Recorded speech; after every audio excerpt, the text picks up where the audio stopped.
If you've just picked up a Redmi Note phone or you have a Xiaomi phone with Hyper OS 2.0, here are 15 of the first things you should do on day one to transform your Redmi from a pretty good phone into an absolute beast. But once you've changed these 15 settings, don't go showing off your device to your fellow Redmi friends because they might get jealous and do this.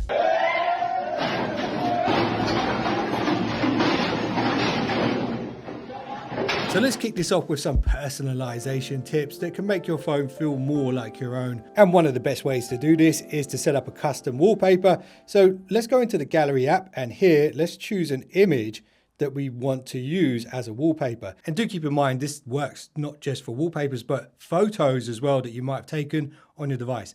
So this image right here, for example, the X-Wing is kind of on the lower part of the display. Let's say we wanted this to be more centered so that it works better with the setup on our home screen. Here's a little trick to modify and improve wallpapers that you might want to use. So if you tap on the image itself, then hit the pen at the bottom, and then here at the bottom, if you scroll all the way across to where you see create, tap on that, and here tap expand.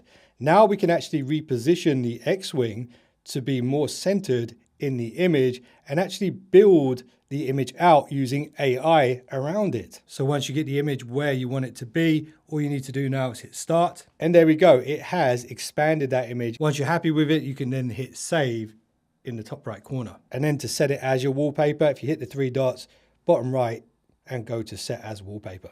Okay, number two, let's expand even more on the customization of your device and bring it to life a little bit more. So let's jump into the settings on the device. This time we're going to scroll down all the way to personalization, tap here, and then scroll down again until you see AI dynamic wallpapers.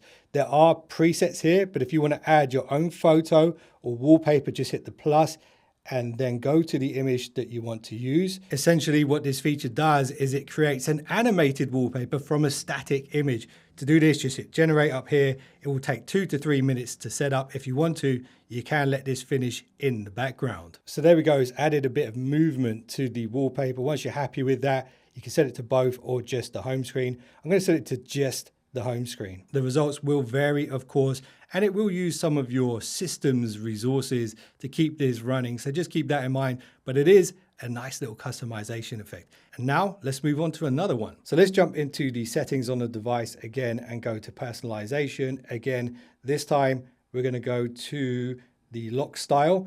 And here's where you'll find a bunch of different clocks and themes that you can use, and you can customize these too. So if you swipe down, you'll see all of the options that you have. Some of these allow for depth effects. The results will definitely vary depending on the image, because some images, if there's not a clear subject like this one, it won't be able to separate the foreground from the background. So for my X-Wing wallpaper, I'm going to go with this one right here, and the depth effect is available with the pre-installed image. But if I add my local image of the X-Wing, it begins to detect the layers, and as you can see, the depth effect is not showing because it doesn't know how to cut it out properly, unfortunately.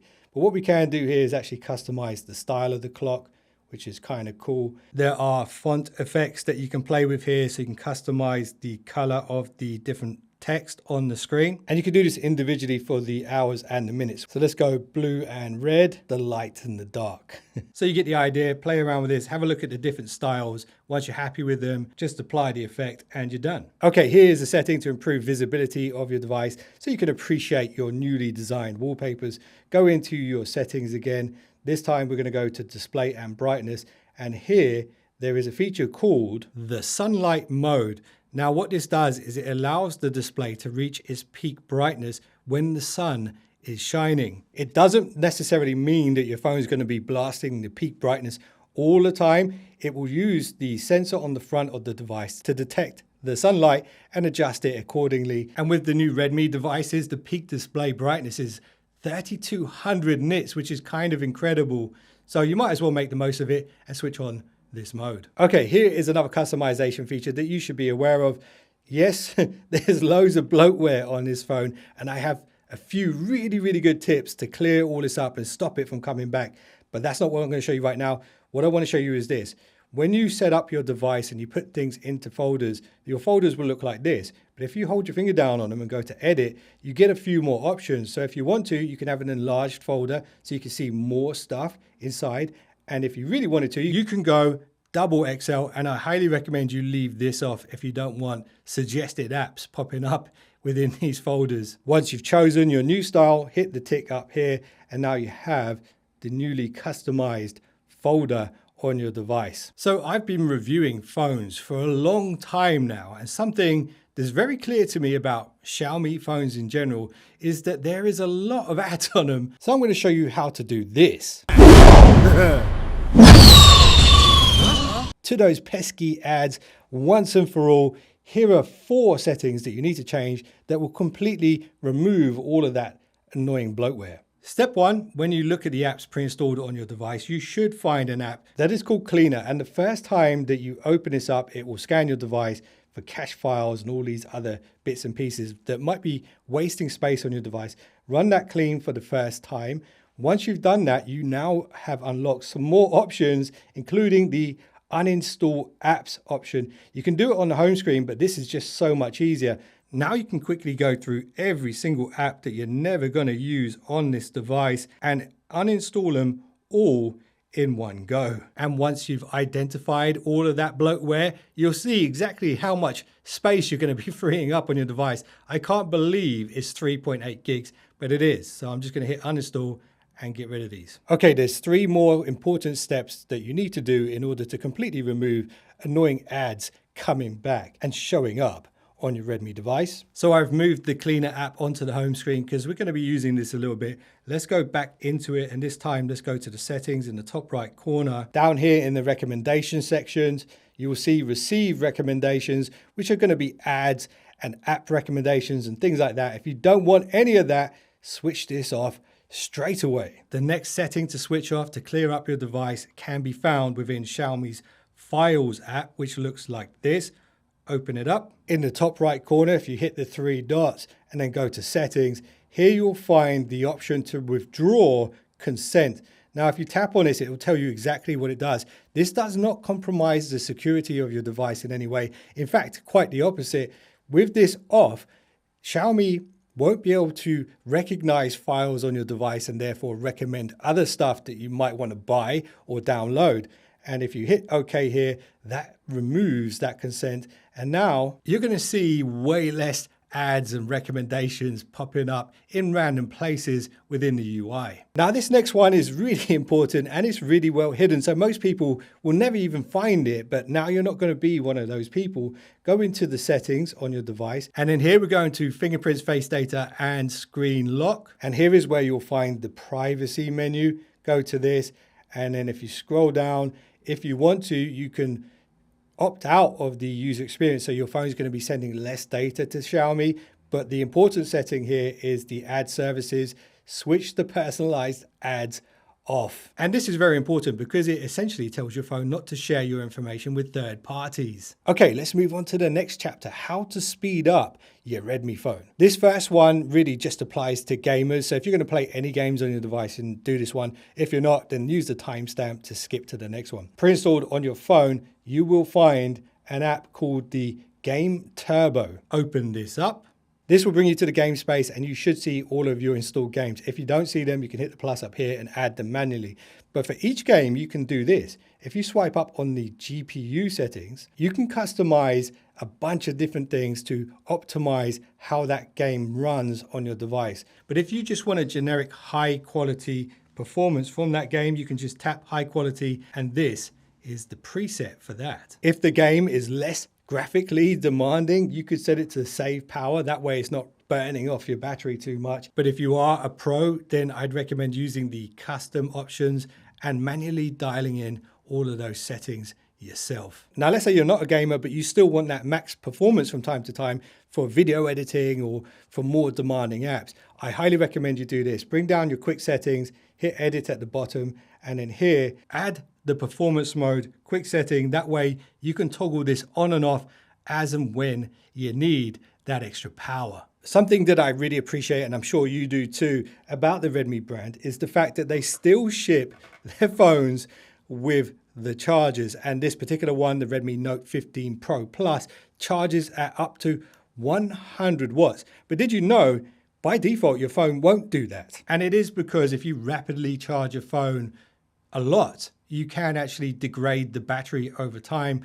But if you're planning to keep your phone for maybe 2-3 years, it won't make that much difference to you if you max out the charging speeds. And here's how you can do that. Go into your settings, go to the battery options right here, and then go to charging options.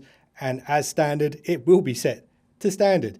If you want the fastest speed when recharging your device, set this to top speed, because this will save you time. And as you know, nobody can give you your time back. So make the most of it. Now, as you begin to use your phone more and more each day, what your phone will start to do is cache information in the background, and eventually it could slow your device down. So if you value your time and speed and performance, then do this. Let's go back into the battery settings. I've still got them open here in the background. This time we're going to go to additional features here, and at the top you'll see clear cache when device is locked. This is set to never, straight out of the box. So if you go to this, you can set this to any of these times. I'm going to set it to 30 minutes. So when I'm not using my phone for 30 minutes, my phone will automatically clear all of that random information that's in the background and start fresh again when I begin to use it. So if you and your friend both have the exact same phone, here's a little trick to make your phone feel and look faster than theirs.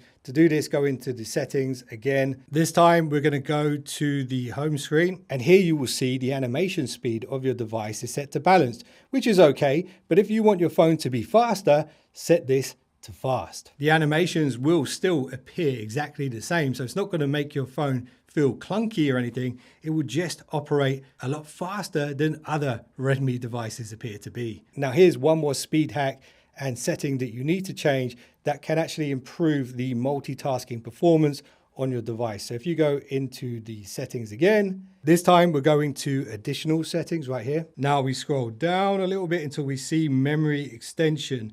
Here you'll notice this phone actually has 12 gigs of RAM, but it's only using 6 gigs of the onboard storage as virtual RAM. We can expand this and in fact double it, in this case to 12 gigs.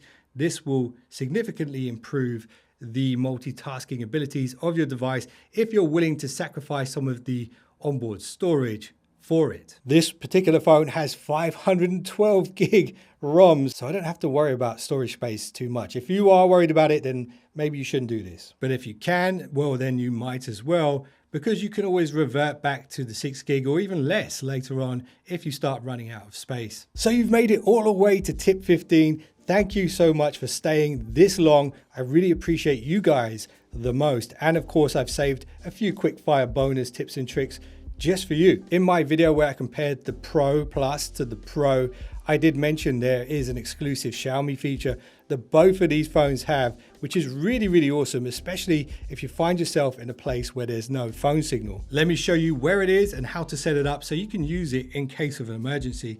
So if you go into your settings again, this time we're going to go to the mobile networks menu. At the bottom of this page, you'll find that exclusive features called the Xiaomi offline communications. What this essentially does is allow Xiaomi phones to speak to each other even when there's no data, and you can actually specify who you can contact and who can contact you. So if you want contacts only or everyone, set it up like that. And once it's enabled, you can also share your location with nearby people. But do keep in mind the range is limited on this feature. So as long as they're in the general area, you'll be able to call them from your phone even when there's no signal. Here's a little feature that can make life easier for you when it comes to snapping quick photos. So if you go into the settings on your device, this time go to lock screen, and then here you'll see the launch camera option. So if you double tap the downward volume button, when your phone is locked, you can open the camera very, very quickly without having to unlock the device first. And yes, there is a shortcut down here, but this is a little more tricky to do. You have to kind of swipe it in. I find that that's a lot easier. And actually, I like to have my Google Wallet down here instead of the camera. And of course, you can customize these however you want so that it works best for you. But this is, in my opinion, a nice little shortcut. Okay, this next setting is for those of you that really appreciate a power button actually being a power button. By default, when you hold this down, it opens up Gemini. That's pretty standard on Google devices nowadays. But if you are more old school and you want it to be a power button, here's how you can change it back. So go into your settings again, scroll all the way down to additional settings right here. And then we're going to go to gesture shortcuts. And I do recommend you check out these other gesture shortcuts here. But the one I want to show you is this, power off. By default, the power off is the power button and volume up, which is really annoying. I can't tell you how many times I've taken screenshots whilst trying to turn off devices. It's really, really annoying.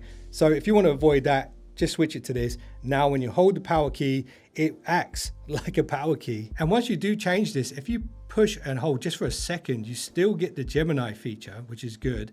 But if you push and keep holding, get the power menu. Okay, let me show you one more customization setting that you might want to look at because it will improve how you use your device and actually unlock a new input method.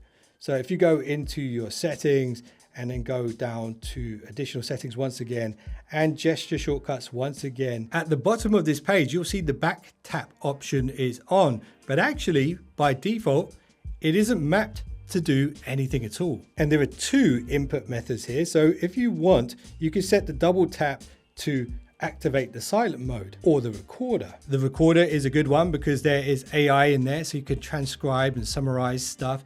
And you can also do the same thing with the triple tap. I wish that there was the option to map apps to open using this, but with Hyper OS 2.0, unfortunately, that isn't possible. But there is some good news on the horizon for you Xiaomi fans out there. Hyper OS 3.0 is beginning to roll out now. I have made an entire in-depth deep dive video into all of the features on Hyper OS 3.0. That's right here if you want to check that out. If you want to see how this phone, the Redmi Note 15 Pro Plus, compares to the Pro model, that's also on screen right now. If you got any value out of this video and you haven't subscribed yet, well, I'll be here waiting patiently. And if you just subscribed, you're now one of the finest subscribers known to man, and I will see you guys in the next one. So don't be late.